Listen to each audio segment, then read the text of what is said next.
ভাই বোনেরা ও দিদিমণিরা কাছে কিংবা দূরে, দেশ কিংবা দেশের বাইরে যে যেখানে আছে, আল্লাহর অশেষ রহমতে ভালো আছেন এবং সুস্থ আছেন।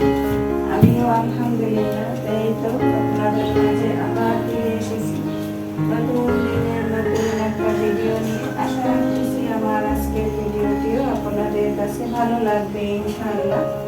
তো আমার সাথেই থাকুন আর দেখতে থাকুন। অফ ক্যামেরায় চা নাস্তা করা হয়ে গেছে, এখন এই তো প্রতিদিনের মতো কাজে লেগে পড়লাম। তো আমার বাংলা চুলা সাদা মাটা যা কিছু আছে তা একটু বসা মাজা করে নিতেছি। তো নাস্তাটা হয়ে গেছে, টেবিলটা কিন্তু ক্লিন করা হয় নাই। তো সর্বপ্রথমে এই তো টেবিলটা ক্লিন করে তারপরে অন্যান্য কাজে চলে যাব। তো যে যার গন্তব্য স্থানে চলে গেছে, কিন্তু এখন আমি একাই বাসা রয়ে গেছি। আর একটু বাসায় একা একা টুকটুক করে আমার সংসারের কাজগুলো করে নেব, কারণ আমি আমার সংসারটাকে খুব ভালোবাসি। আমার কষ্ট হলেও আমার সংসারের কাজ তো আমাকেই করতে হবে, তাই না? আমার তো আর বসে থাকলে চলবে না। তো সবাই তো আবার সময় মতো খেতে চলে আসবে, তখন তো আমার সবাই জন্য রান্না করতে হবে, সময় মতো খেতে দিতে হবে। আর এটাই হচ্ছে হয়তো মায়েদের বিশেষত্ব গুণ। আর মায়েদের বলি বা গৃহিণীদের বলি, যাই বলে থাকি না কেন, আসলে একজন গৃহিণী কিন্তু সকাল থেকে রাত পর্যন্ত অনেক পরিশ্রম করে। এটা সকল পরিবারের সবাই কিন্তু বোঝে না। আসলে না বোঝাবো কোনো কারণ আমি দেখি না। তারপরও দেখা যায় কি, পরিবারে 5 জন সদস্য থাকে, তো 5 জন সদস্যের তার মন মানসিকতা একরকম হতে পারে না। 5 জন সদস্য 5 রকমের মন মানসিকতা।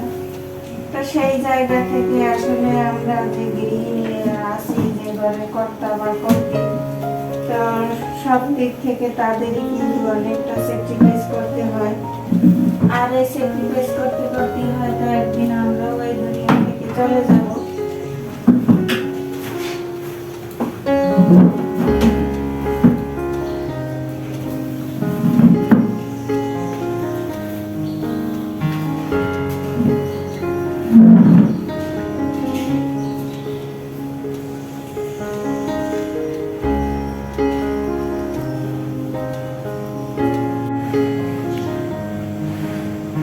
এখন চলে এসেছি কিচেনে। আর এই তো কিচেনে দেখুন, এই যে চা নাস্তা খাওয়ার কিছু কাপ পিরিচ রয়ে গেছে, কিছু থালা বাটি রয়ে গেছে।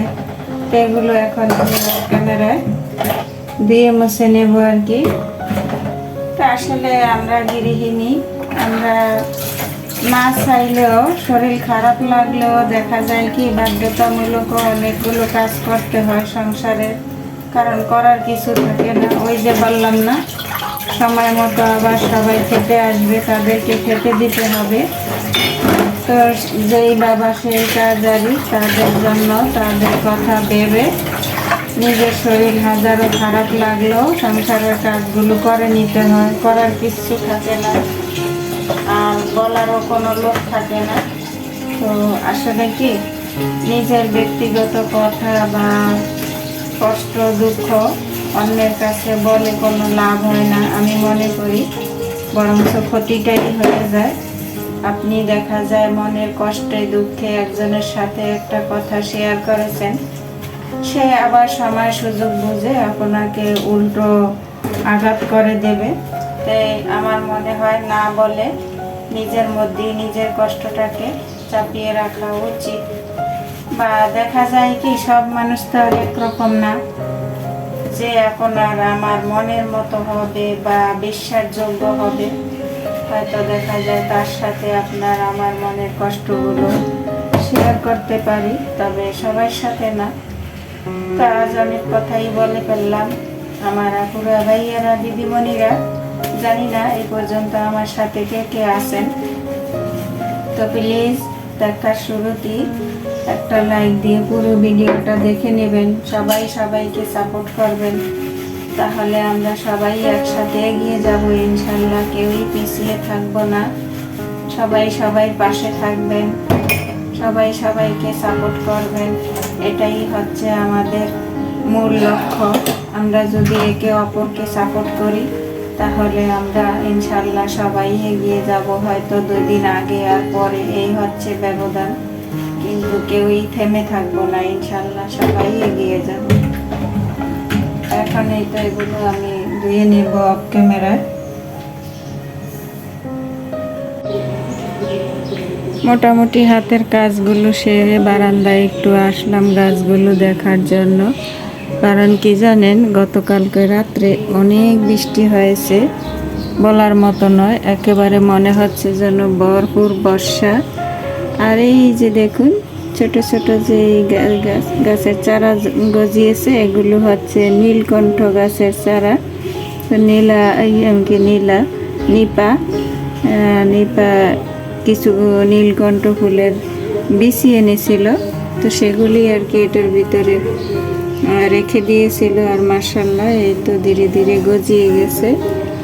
তো দেখুন আল্লাহর কি রহমত, গতকালকের রাত্রের বৃষ্টিতে আরও একদিনও হয়েছিল, তো সেদিন সামান্য হয়েছিল, সেদিন হয়েছিল বিকেলবেলা, সম্ভবত আপনাদের সাথে শেয়ার করেছি আমি।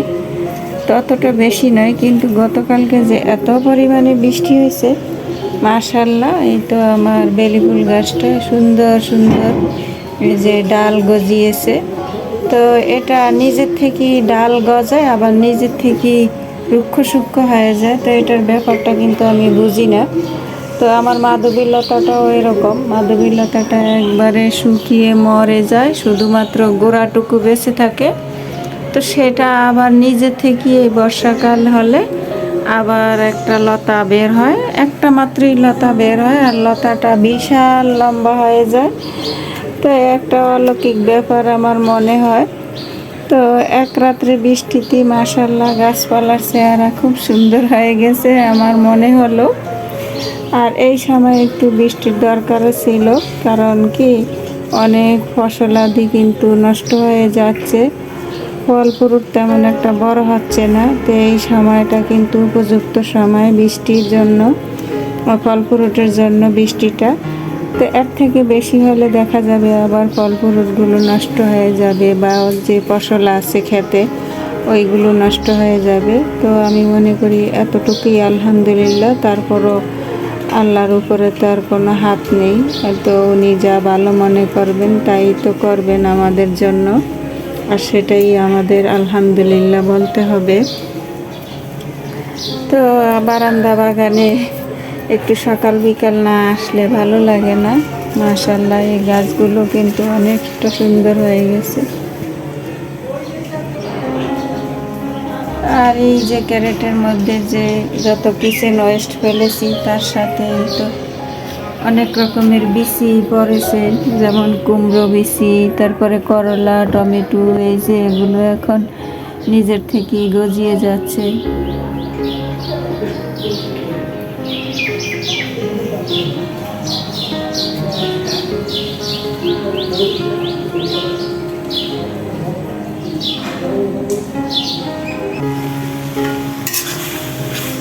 আজকে আর রান্না বান্না শেয়ার করব না, প্রতিদিন রান্না বান্না শেয়ার করতে না ভালো লাগে না, আর মন মানসিকতা সবসময় একরকম থাকে না, তাই না? এটা আমার মনে হয় সব গৃহিণীদের বেলায় এটা ঘটে, কেউ স্বীকার করুক আর না করুক, আমি কিন্তু আমার জায়গা থেকে স্বীকার করছি।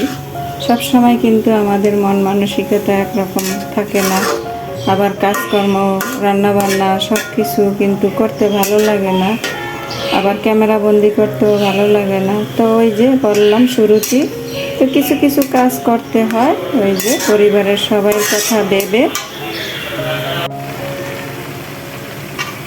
তো অফ ক্যামেরা আমি এখানে কিছু গাজর আর আলু গ্রেট করে নিয়েছি গ্রেটারের সাহায্যে। তো এখানে সব ধরনের মশলা দিয়ে আমি এগুলোকে সিদ্ধ করে নিচ্ছি, আর এগুলো দিয়ে আমি একটা ডো তৈরি করব।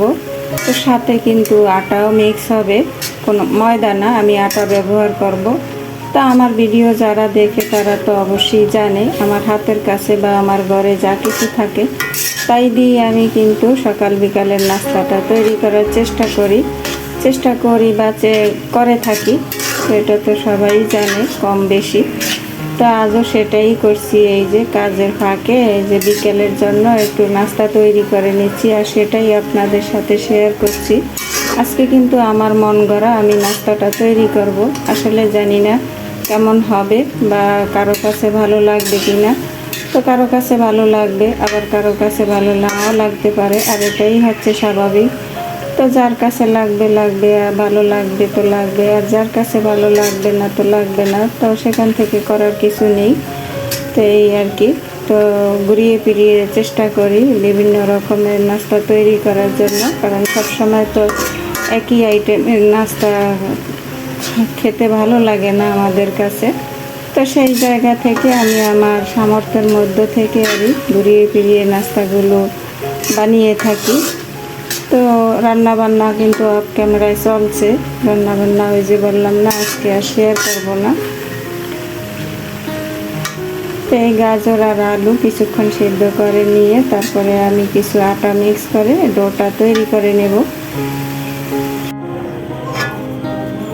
অফ ক্যামেরা এই তো অল্প অল্প করে আটা দিয়ে আমি ডোটা তৈরি করে নিয়েছি, কারণ আটাটা কিন্তু একসাথে দেওয়া যাবে না।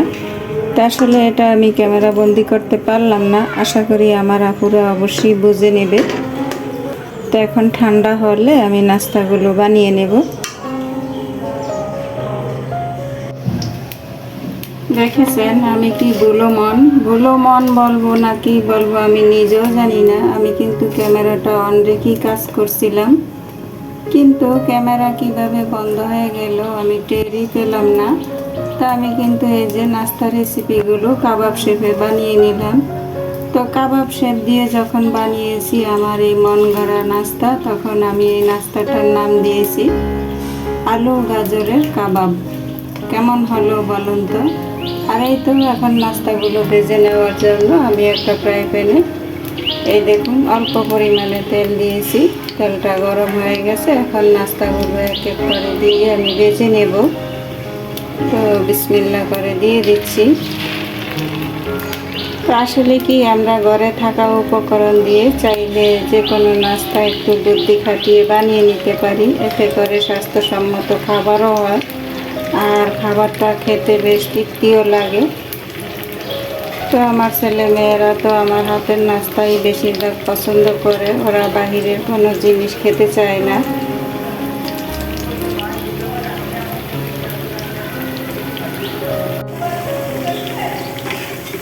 এই তো প্রথম বেজেরগুলো আমি উল্টিয়ে পাল্টিয়ে লাল লাল করে ভেজে নিয়েছি। দেখুন কতটা সুন্দর হয়েছে কালারটা।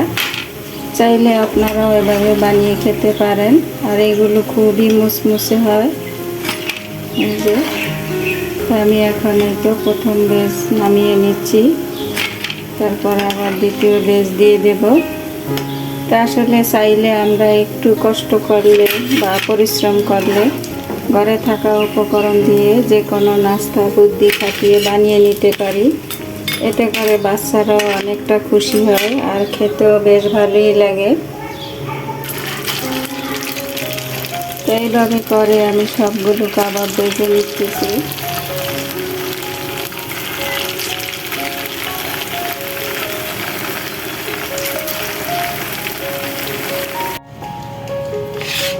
সবগুলো নাস্তা ভেজে নিয়েছি। এই যে দেখুন মাশাআল্লাহ কালারটা কতটা সুন্দর হয়েছে আর একদম মুসমুসে। আমি তো ক্যামেরায় অলরেডি দুটো খেয়ে নিয়েছি।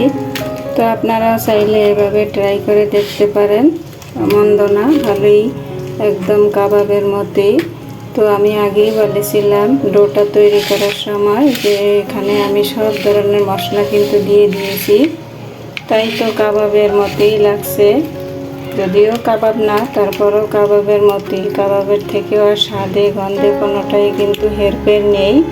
আপনারা না বানালে বুঝবেন না, অবশ্যই বানিয়ে খাবেন। আর আমার এই কাবাব রেসিপিটি কেমন হলো কমেন্ট করে জানাবেন।